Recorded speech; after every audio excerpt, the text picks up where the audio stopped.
When an 80-year-old grandmother began to speak about the promise she broke, Dr. Phil raised his hand and said 4 words that stopped everything. "Stop the tape." The cameras froze. The crew looked at each other in confusion. The audience held its breath. In 23 years of television, Dr. Phil had never stopped a recording mid-show. What could this grandmother possibly have said to make him break every protocol? What happened next would change not just her life, but everyone who witnessed it. 3 hours earlier, the studio had been buzzing with the usual pre-show energy. Margaret, the 80-year-old grandmother everyone would soon know simply as Maggie, sat in the green room, her weathered hands trembling as she held a sealed envelope. Her daughter Sarah sat beside her, eyes red from crying. "Mom, you don't have to do this," Sarah whispered. "We can just go home." But Maggie shook her head. "I made a promise 47 years ago. I broke it. And now I have to make it right." The producers had told Dr. Phil only the basics. A grandmother wanted to confess something she'd kept hidden for nearly 5 decades. They didn't know what. Maggie had insisted on telling Dr. Phil first, on camera, with her family present. Nobody in that building knew they were about to witness television history. The show began normally. Dr. Phil walked onto the stage to applause, settled into his chair, and turned to face Maggie with that characteristic blend of authority and warmth he'd perfected over decades. "Maggie, thank you for being here," Dr. Phil began. "I understand you have something you need to tell your family. Something you've carried for a very long time." Maggie nodded, her voice barely above a whisper. "Yes, Dr. Phil. I made a promise to my husband before he died. And I broke it." "Tell me about that promise." Maggie's hands gripped the envelope tighter. "When my husband John was dying of cancer in 1978, he made me promise something. Our daughter Sarah was only 8 years old. He made me promise that when she turned 18, I would give her this envelope." She held up the sealed envelope, yellowed with age. "But I never did." Dr. Phil leaned forward. Something in Maggie's voice told him this wasn't a simple story about a forgotten letter. "Why didn't you give it to her?" Dr. Phil asked. "Because I was afraid." Maggie's voice cracked. "Afraid of what was inside. Afraid it would change everything. So I hid it. For 47 years I hid it in my closet, and I lied to myself that I was protecting her." Sarah, sitting in the audience section reserved for family, stood up abruptly. "Mom, what are you talking about? What's in the envelope?" "I don't know," Maggie whispered. "I never opened it. Your father sealed it, and made me promise never to open it, only to give it to you on your 18th birthday. But when that day came, I couldn't do it. And every year after the guilt got worse, but I still couldn't do it." The studio had gone completely silent. Even the crew members had stopped moving. Dr. Phil looked at the envelope, then at Sarah, then back at Maggie. His 30 years of experience told him something was different about this moment. This wasn't just about a broken promise. This was about a secret that had shaped 2 lives for half a century. "Maggie," Dr. Phil said carefully. "Why now? Why are you ready to give it to her now?" Maggie's eyes filled with tears. "Because last month, my doctor told me I have advanced stage lung cancer. I have maybe 6 months. And I realized that if I died without giving her that envelope, I would break my promise forever. I would fail John twice, once when I didn't give it to her at 18, and again by taking this secret to my grave." Sarah rushed onto the stage, dropping to her knees beside her mother's chair. "Mom, why didn't you tell me about the cancer?" "Because I had to do this first." Maggie sobbed. "I had to make this right first." Dr. Phil stood up. He turned to the cameras and production crew. And then he said it. "Stop the tape." The command echoed through the studio. Cameras stopped. Producers looked at each other in shock. In 23 years, this had never happened. Dr. Phil turned to his producer in the wings. "Clear the studio. Everyone except essential crew. Now." "Dr. Phil, we're in the middle of..." I said now. His voice was firm but not angry. This was a man who understood that some moments were too sacred for an audience. Within minutes, the studio audience had been quietly escorted out. Only the camera operators, sound technicians, and essential crew remained. Dr. Phil turned off his microphone and knelt down beside Maggie and Sarah. What happened in the next 20 minutes was never recorded. Dr. Phil later described it as the most important conversation I've ever been part of. When the cameras turned back on, something had fundamentally changed. Dr. Phil was back in his chair, but his demeanor was different. Softer. More vulnerable. Maggie sat with the envelope in her lap, Sarah beside her holding her hand. Folks at home. Dr. Phil began, speaking directly to the camera with an intimacy rarely seen on television. I stopped the recording because some moments are too important to be performed. What you're about to see is real. It's raw. And it's sacred. He turned to Maggie. Are you ready? Maggie nodded and handed the envelope to Sarah. Sarah's hands shook as she carefully opened the seal that had remained closed for 47 years. Inside was a single piece of paper, folded multiple times, and something else. Something small that fell onto her lap. A silver bracelet. Sarah picked it up, confused. Dad's medical bracelet? Read the letter, Maggie whispered. Subscribe and leave a comment, because the most powerful part of this story is still ahead. Sarah unfolded the letter, yellowed and delicate. Her father's handwriting, careful and precise despite his illness, filled the page. She began to read aloud, her voice breaking. My dear Sarah, if you're reading this, I'm gone, and you're 18 years old now. I want you to know that being your father has been the greatest privilege of my life. But there's something I need to tell you, something I should have told you when you were old enough to understand, but I ran out of time. Sarah paused, her hands trembling. This bracelet was given to me by my father when I turned 18. It was given to him by his father. It's been in our family for 4 generations. But it carries with it a tradition, a responsibility that I now pass to you. Sarah looked up at her mother, confused. What tradition?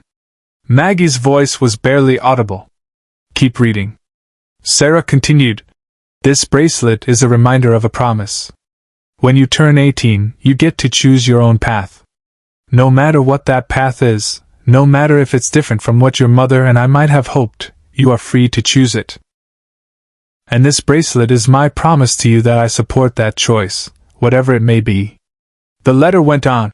I know your mother. I love her more than life itself, but I know she will want to protect you from the world. She will want to guide every step, make every decision easier for you. That's what love does, it makes us want to shield those we love from pain. But Sarah, pain is how we grow. Mistakes are how we learn. And the greatest gift I can give you is the freedom to make your own journey. The words hit Sarah like a physical force. Tears streamed down her face. But here's the most important part. Sarah read through her sobs. This bracelet also carries a second promise. When you have your own child, you must give them this same freedom on their 18th birthday. You must let them go, let them choose, let them become whoever they're meant to be. That's the tradition. That's the promise. The letter ended with, I love you more than all the stars in the sky. Be brave, be kind, and be yourself. Always. Love, Dad. Sarah dropped the letter and turned to her mother. Mom, why didn't you give this to me? Maggie was crying openly now. Because your father was right about me. When you turned 18, you wanted to move to California for art school. Do you remember? And I told you it was too far, too dangerous, too expensive. I convinced you to stay here, go to the local college, study something practical. Mom. No, let me finish. Maggie interrupted. You gave up your dream because I was afraid. I couldn't let you go. And then when I finally found the courage to look at what was in that envelope, I steamed it open one night 10 years ago when the guilt was eating me alive. I realized your father knew. He knew I would do this. He knew I would try to control your life out of fear. And this letter, This letter was his way of trying to set you free. Dr. Phil, who had been silent, spoke softly. But you never gave it to her, even after reading it. I couldn't, Maggie whispered. Because by then, Sarah had built a life here. She had a job, friends, a routine. I told myself it was too late. That it would just cause pain with no purpose. But the truth is, I was still afraid. Afraid she would resent me. Afraid she would leave. Sarah put the bracelet on her wrist. It was too big, meant for a man's wrist, but she didn't care. Mom, I need to tell you something. What? I did resent you. For years. I blamed you for my life turning out differently than I dreamed. I blamed you for talking me out of art school. But I never said anything because I didn't want to hurt you. Maggie's face crumpled. I'm so sorry. I'm so sorry. What happened next was something no one in the room, or watching at home, saw coming. Sarah wrapped her arms around her mother. But Mom, I forgive you. And I need you to forgive yourself. Because the truth is, even though I didn't get to go to California, even though I didn't become an artist, I built a good life. I have beautiful children. I have a career I'm proud of. And I have you. But you could have had your dream. Dreams change, Mom. Yes, I wanted to be an artist. But you know what I became instead? I became a high school art teacher. And every year, I get to help teenagers discover their own artistic voice. Maybe that's better than just following my own. Dr. Phil stood up and walked over to them. He pulled out a business card from his jacket pocket. Maggie, I'm giving you the name of a wonderful therapist who specializes in end-of-life counseling and family healing. But I also want you to know something. He knelt down to be at eye level with both women. You kept a promise today that's more important than the one you broke. You gave your daughter the truth. And you gave her the bracelet, even if it's 29 years late. That takes more courage than most people have. He turned to Sarah. And you just gave your mother the most precious gift a daughter can give, forgiveness. But I want you to do something else. What? Sarah asked. Wear that bracelet. And when your own children turn 18, give them the same freedom your grandfather wanted to give you. Don't repeat the cycle. Break it. The weight of that moment settled over the studio like a prayer. Dr. Phil stood and addressed the camera. I stopped the recording today because I needed these two women to have a private moment before making this public.